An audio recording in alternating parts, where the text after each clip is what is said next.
Hi, I'm Michael Martinez with the California Office of the Small Business Advocate. Today, we've got a special follow-up episode on our story from last month's newsletter, where we highlighted the winners of the ACE pitch competition down in San Diego.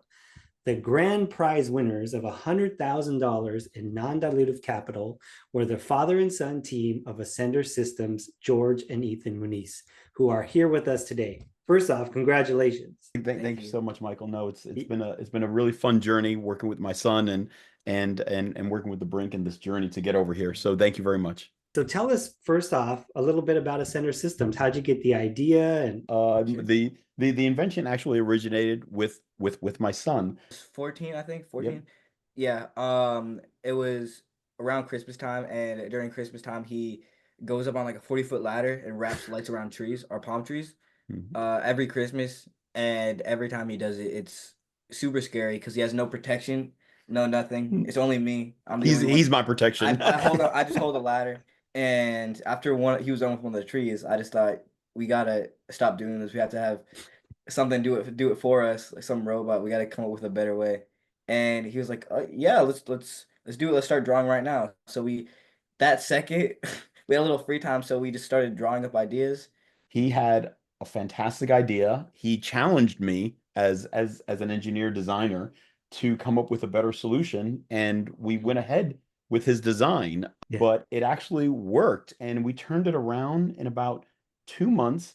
He and I Yeah. pitched on stage together for the first time ever, and we ended up winning that competition. And so from there, we pivoted from decorating palm trees to emergency services. We also mentioned in our pitch that it could help with like Navy, military, residential, like all that, and the 90 or 100 other use cases for it. Yeah. And yeah, now we're here. well, And so, first of all, I want to say the voice of reason being your mhm, son, 14 at the yes. time. That's like, Dad, why are you up on a 40-foot, Oh ladder? yeah. This is dangerous. You're gonna Oh fall yeah. on me.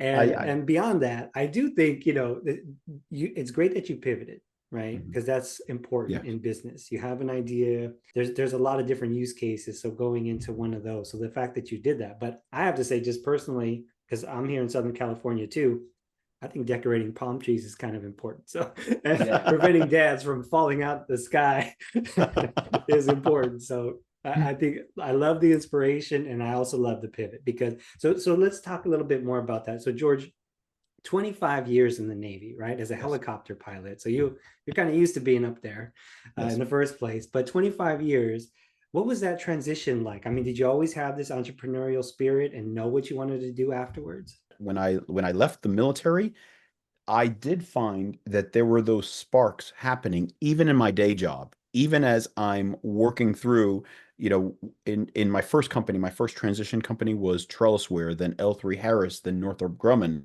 Each role and each job that I had, there would be sparks of what my son had inspired me with, what there has to be a better way. There was always that, but there was never well, how am I going to do it? What are my resources available? Will I have support not only from support in the financial support, but support from my family to back me up to do all these efforts. So while I had transitioned, all those ideas ended up just falling by the wayside, and it wasn't until this kid comes around that we actually did it. And part of why I think we did it is, and I think I did it because it was fun. Yeah. It never felt like work. And even Mhm. pitching on stage with him, it was genuinely fun. It was a good time Yeah. to do it. And I think that's what made me jumping into this endeavor so easy, is just enjoying Yeah, ourselves, making just like making memories. making memories. And Yeah. having purpose too, like the like pivoting to a Ascender Systems gives like purpose, but also it was fun at the same time. Yeah. So I think that's why we came so far so quickly. Real quick follow up, George, for you, because like at the Veterans Business Opportunity Centers, we try to let veterans know and people that are still in the service know, like, the skills you're learning are actually skills that help you as an entrepreneur. And I'm just Mhm. curious, what are those transferable skills that you think you got in the service that helped you as an entrepreneur? I'm smiling because there's so many examples, Michael, where we had to make do with what you have. This is what you have. This is the either the pot of money, the resources, the people, the equipment. That is it.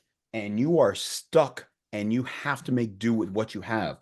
Michael, I have an absolutely 100% true example. Ethan's heard this too many times, I think, though, where I was stuck, broken down in East Africa in the border between Djibouti and Eritrea.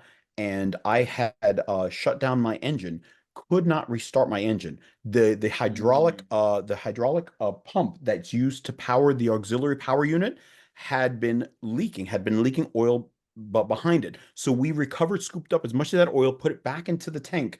We pumped it up again, tried it. It was leaking too much. Michael, we had no other resources. It was us in the middle of a desert. What are you going to do? We had this harebrained idea to grab a rope and loop it around one of the blades of the helicopter. And then we're telling the crewmen, run counterclockwise around the helicopter to give it a jump start. Michael, I can't make this up. I can't make it up. We started that thing. And had we not, I don't know what we would have done. But I think it's that mindset, Michael. The point that I'm trying to make is it's that mindset that this is all you have is what is in front of you, and you have to make it work.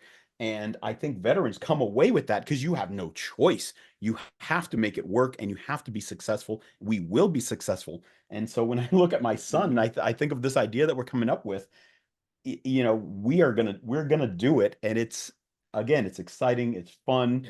At least we're not in the desert. I think that's a great point. The stakes, right? The stake. Like, if the business doesn't work out, that's one thing. But I mean, your lives are at stake. I mean, like, the mission is at stake. So I think you come away from that and you can pretty much handle anything afterwards.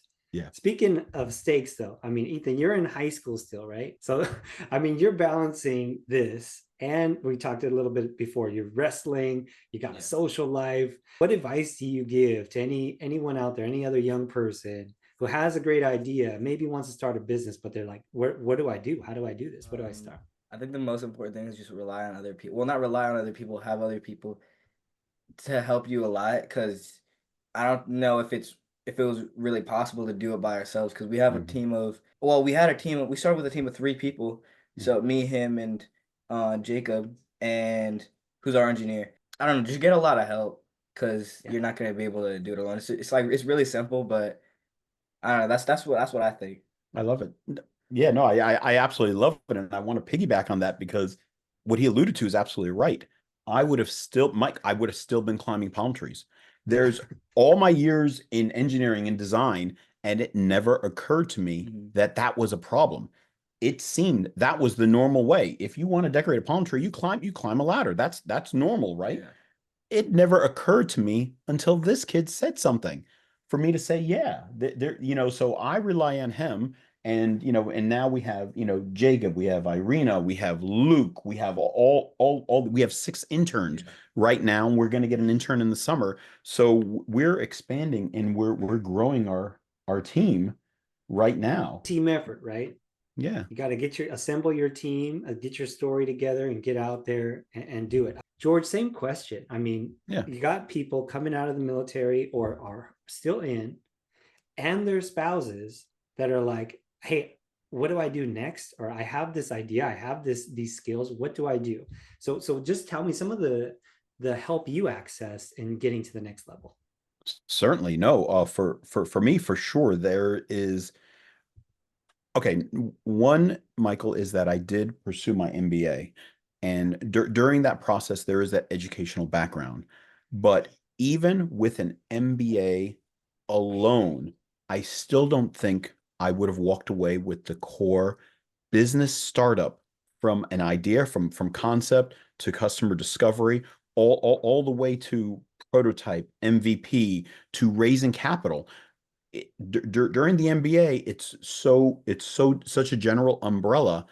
I didn't get each of those detailed data points. until I started reaching out to the Brink and the Small Business Development Center and the VBOC and PTAC, and starting to work with my SCORE mentor and Misty Russ. She was from SBDC, and getting all that insight and that experiential knowledge and that support, that advice, experiential advice that I was able to get from them to help me in making the right decisions, going down the right path, spending each of my dollars in a way that was going to have an ROI. I did a lot of veteran interviews. It was actually one of my capstone projects was to interview veteran CEOs and to find out what they did well and what they failed at.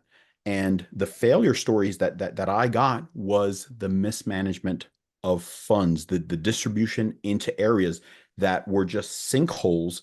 And as heartbreaking as they were, they learned from it, they grew, and then they recovered and became very successful CEOs. So it's those decision-making processes and the core feedback loop that I would get from the Brink, from SBDC, from VBOC, from PTAC, that has really helped me, Michael. Yeah, I'm so glad to hear that. We do fund a lot of those programs that you mentioned. So I'm glad that you access them all. And we find that not enough people are accessing them. So number one, they're free. The business advising is free. And number two, they have low cost classes, just like I think it's like $100 sometimes or even less. And there's a couple ways to look at this. So one is, okay, it's free. The other is you already paid for it because it's from your tax dollars. And if you were in the military, you really paid for it, right? So just want to encourage people to come out and access these services. And at least if you have an idea, to try to figure out, is it viable, right? We always talk about failing fast. Well, let's fail, or let's figure out this isn't a viable idea before we start to invest a bunch of money, we start borrowing money. Let's find out, is this something that really has legs, right? The second thing I want to go into is, because you guys are doing great at the pitch competitions. This is not the only pitch competition you've won, and I can understand why you got a great story. But the other thing is you're going after government contracts because you are a certified service-disabled small business veteran-owned business. Right. So certifications are huge. Can you tell us a little bit more about how certifications work and the benefit to small business? So with some of these government contracts, some of these RFPs, there would be set-asides on the order of what may sound to some like, oh, it's just a small percentage. Well, a small percentage of millions of dollars is a good amount of money that is being held in abeyance for veterans that meet certain categories. And so you getting a veteran-owned small business, or getting service-disabled veteran-owned small business, or if you attach on any 8A HUD or other categories therein. Now that makes you eligible for those set-asides, whereby other businesses are focusing on the big win. You could at least pick up a lot of those contracts that would otherwise go towards somebody else. I think the process has recently streamlined, Michael, and so I recently got an email saying there's a new process in place for you, a single form. You could apply for many certs.